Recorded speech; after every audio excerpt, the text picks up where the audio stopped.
Bonjour tout le monde. Café Magic, c'est les news MTG de la semaine et qui interrogent les personnalités magiciennes sur iTunes, Deezer, Spotify, YouTube et Podbean le temps d'un café. Cette semaine, on va parler de la fin.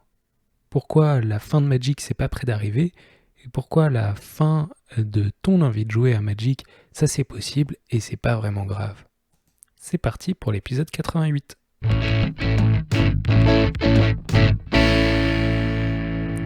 Je fais cet épisode préenregistré parce que je suis encore en vacances de Noël et, faut le dire, un petit peu improvisé pour parler de sujets que je trouve intéressants, auxquels je pense parfois. La fin de Magic, est-ce que ça peut arriver un jour? Et puis, pourquoi je pense que ça n'a pas trop de chances d'arriver? Mais aussi la fin de mon envie à moi, parfois, de passer à autre chose ou d'arrêter, ou votre envie, peut-être que vous aussi, de temps en temps, vous en avez marre. Pourquoi c'est pas si grave? Et je vais faire aussi un petit parallèle avec Warhammer qui a subi une sacrée fin il y a quelques années. Pourquoi finalement c'était pas plus mal pour une bonne partie de la communauté. Déjà, je veux me référer à un article de Mark Rosewater qui a fait une liste de toutes les fois où Magic allait mourir. Parce que lui, depuis le début, il les a vues, les périodes qui ont fait que tous les joueurs et toutes les joueuses criaient à la mort de Magic parce que vraiment c'était plus pareil, tout avait changé et que ça ne pouvait pas continuer ainsi. Et donc il a fait toute cette liste avec laquelle je vais la partager avec vous. Ça commence en tout premier déjà à l'époque en 1994 par l'introduction de la limite de 60 cartes par deck et la limite de 4 cartes. Chaque même carte qu'on n'avait plus le droit que d'avoir en playset de 4. Parce qu'au début, en 93, en alpha, tu pouvais avoir autant de la même carte que tu voulais, mais c'était des decks de 40 cartes. Mais bon, tu avais peu de chance à l'époque de trouver 40 Black Lotus, il faut bien le dire. Mais c'est un changement assez radical, c'est vrai, mais même si ça changeait à l'époque l'aspect du truc, il faut bien avouer que ça a été pour le mieux. Ensuite, il y a eu la création de la Ban and Restricted List. Les bans, c'était dégueulasse, ça allait casser Magic. Et franchement, si ça a mené à la création des formats en bannissant Black Lotus, c'était peut-être pas plus mal. C'est assez rigolo, le point suivant, c'est sur le Nalatni Dragon. Dragon Nalatni, est-ce que vous en avez entendu parler? C'est une créature rouge pour 4, c'est une 1-1 qui a à la fois le piétinement et, attention, le binding, et qui a le fire breathing qui peut gagner +1 +0 quand on paye un rouge, mais ça a failli tuer Magic parce que c'était une promo. On pouvait la voir seulement dans le magazine Le Dueliste, et ça a vraiment pas tué Magic parce que cette carte était nulle, mais c'est vrai que ça fait penser à récemment qu'on avait des cartes assez jouables dans les secrets clairs. C'est pour ça qu'on a encore dit ça risque de tuer Magic, attention où on est, attention où vous allez, Wizard of the Coast. Mais finalement non, même pas ça ne tue pas Magic. Ensuite on a en 1995 Chronicles. Chronicles, c'est une extension seulement de réimpression. Après, bien sûr, les bords blancs de Unlimited et Revised. Là, c'était toutes les cartes qui valaient de l'argent à l'époque qui ont été réimprimées en bord blanc. C'est comme ça que moi, j'ai eu mes lunes de sang avec le petit symbole de The Dark, mais à bord blanc, que j'aime tant. Et là, pour le coup, les collectionneurs, il y en a pas mal qui ont arrêté Magic, apparemment, qui se sont dit, c'est pas comme les cartes de baseball, c'est pas un investissement sûr, je vais perdre mon argent à chaque fois qu'ils vont les réimprimer. Et donc c'est vrai qu'il y a une partie des gens qui ont arrêté Magic parce que ça n'allait plus aux collectionneurs. Et d'ailleurs, pour faire plaisir aux collectionneurs, c'est le point suivant, la création de la Reserve List qui est arrivée un peu après Chronicles 195, où Wizard of the Coast a dit « Non, ok, on vous a entendu, on ne réimprimera plus jamais cette liste de cartes. » Des très bonnes cartes, les bilans, on est bien triste que ça y soit, mais aussi des cartes nulles, des cartes qui valaient de l'argent à l'époque, des rares qui ne valent plus rien maintenant parce que personne ne la joue. Mais ça a failli tuer Magic, et bien finalement pas du tout, mais on peut dire que ça tue des formats. Ensuite, les cartes foil, les cartes premium, les cartes qui brillent, c'était trop différent. Alors imaginez avec toutes les versions différentes qu'on a de chaque carte en ce moment, qu'à l'époque, pour une version différente, les joueurs et les joueuses pensaient que ça allait tuer Magic. Plus sérieux, le point suivant dont Mark Rosewater parle, c'est les changements de règles de la 6e édition. C'est là que la stack, la pile, a été introduite. il y a beaucoup de règles qui sont parties. Par exemple, il me semble que le mana burn est parti à ce moment-là. Et ben c'était plus Magic tout simplement. Bah, si finalement ça a rendu le jeu plus robuste, plus sûr, et ça a permis des tournois plus sérieux. Et finalement, ça a au contraire eu un effet plutôt bénéfique pour Magic. Ensuite, on arrive aux années 2000, il y a eu Magic Online qui était venu. Si on peut jouer sur l'ordinateur, pourquoi on jouera encore avec du papier? Ça va tuer Magic. Pas exactement. Ensuite, le changement de la 8e édition, puis à Miraudin, le changement de cadre. Là, à cette époque, je jouais et je vous avoue que moi, ça m'a choqué et que ça participait à mon arrêt de Magic pendant un bon moment, mais ça n'a pas tué le jeu. Le jeu est plus fort que seulement l'esthétique de ces cartes.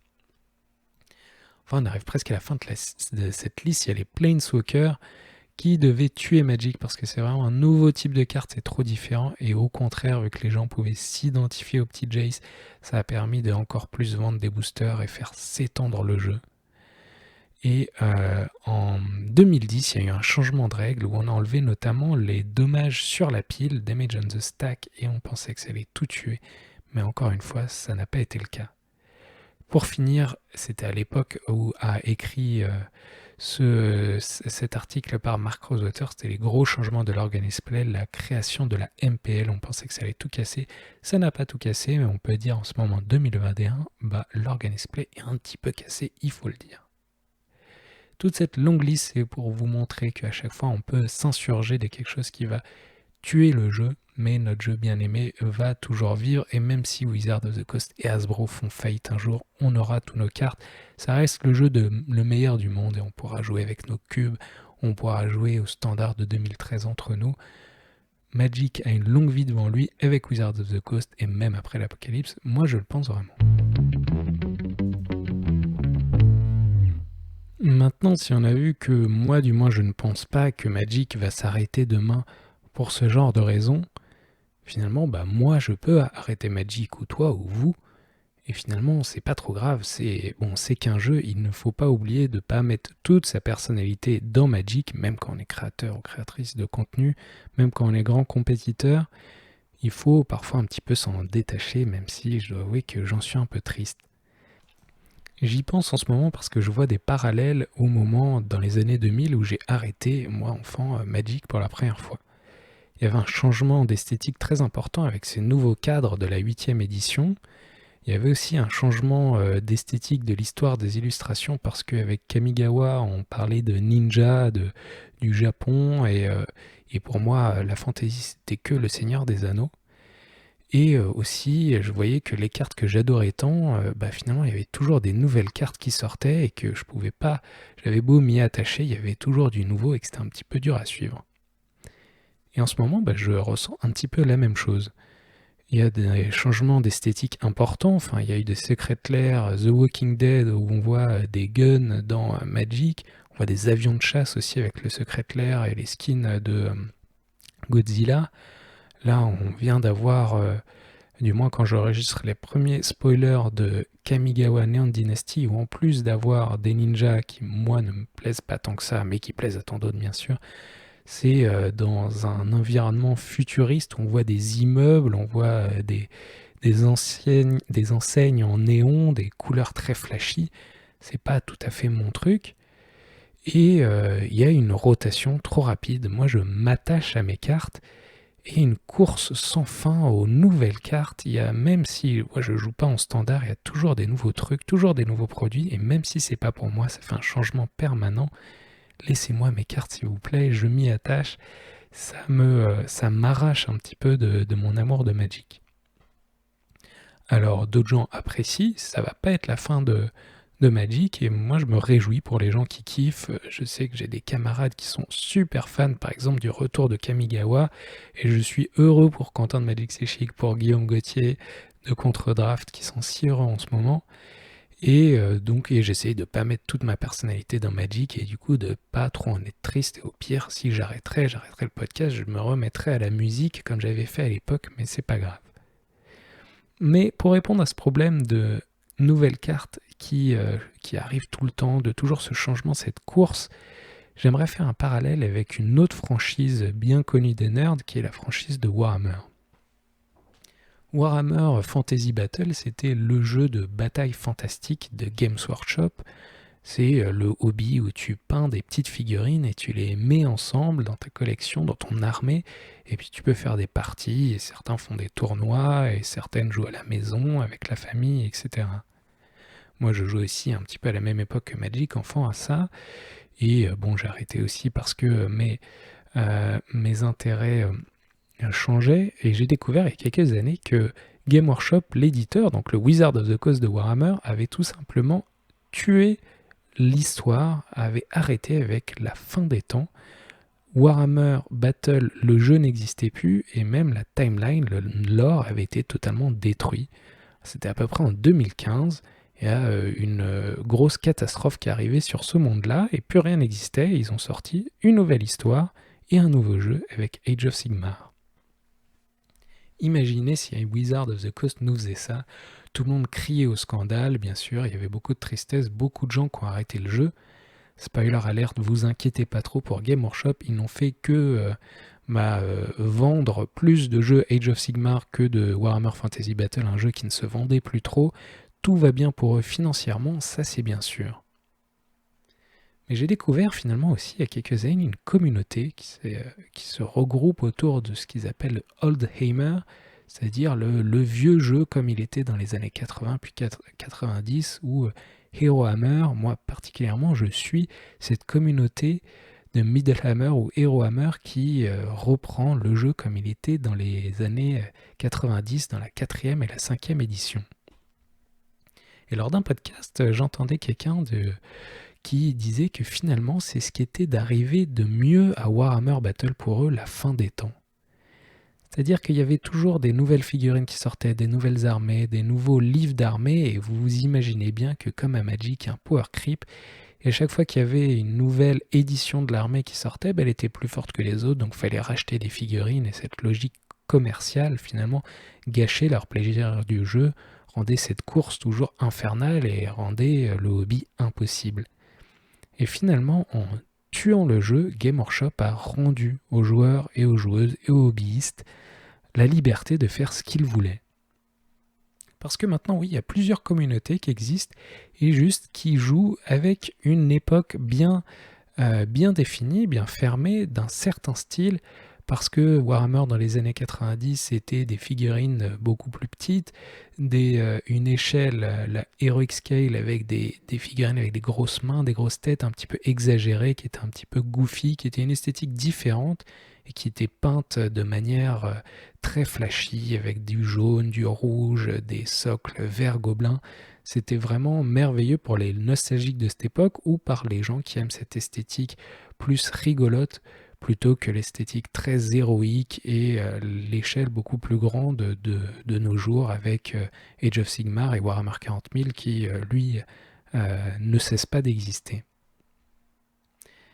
Et j'y pense et ils ont raison finalement. Ils ont pu se réapproprier ce jeu que Game Workshop a abandonné et on voit des parallèles là-dedans dans Magic. Par exemple, regardez la communauté de Middle School. C'est un format qui existe depuis à peu près Urza's Saga jusqu'à Carnage et jusqu'à avant le changement de cadre justement et jusqu'à avant les cartes du moderne. C'est des gens qui brouent dans un format où il n'y aura jamais de nouvelles cartes. Et bon, il y a quelques decks peut-être qui sont meilleurs que d'autres, mais ils veulent jouer, il n'y a pas tant de gens qui jouent, donc le format n'est pas cassé, et ils se retrouvent entre eux et entre elles, et ils jouent, et finalement c'est un voyage dans l'allée de la mémoire, comme disent les anglo-saxons, et ils kiffent. On trouve ça aussi avec le old school, là c'est vraiment que les très vieilles cartes, avec le Power 9 de Vintage, c'est souvent très accepté de jouer des proxys dans ces milieux tant qu'il y a l'esprit du vieux, du Vintage. Donc finalement, si comme moi, vous êtes parfois un peu dégoûté par ce changement d'esthétique, ces changements de direction de Magic, dites-vous que vous pouvez vous réapproprier le jeu, choisir la période que vous voulez. Moi, je fais ça en créant un cube. Par exemple, dans mon cube, il n'y a pas de Planeswalker, il y a des cartes que j'aime bien, et on joue entre amis, et faut dire qu'on s'amuse bien, et même si je continue à suivre les news de Magic avec plaisir, que le podcast va pas s'arrêter tout de suite, finalement il y a une issue à ça, et si on en a marre, prenez un pas de recul, revenez après, c'est pas si grave. C'était une sacrée tirade, mais bon, en vacances, il n'y a pas de news, il fallait bien que je sorte un épisode et j'avais envie de parler de ça. J'espère que ça vous a parlé à vous aussi. Dites-moi en commentaire ou venez sur le Discord pour parler de la fin de Magic. Est-ce que ça vous angoisse? Est-ce que vous êtes à fond?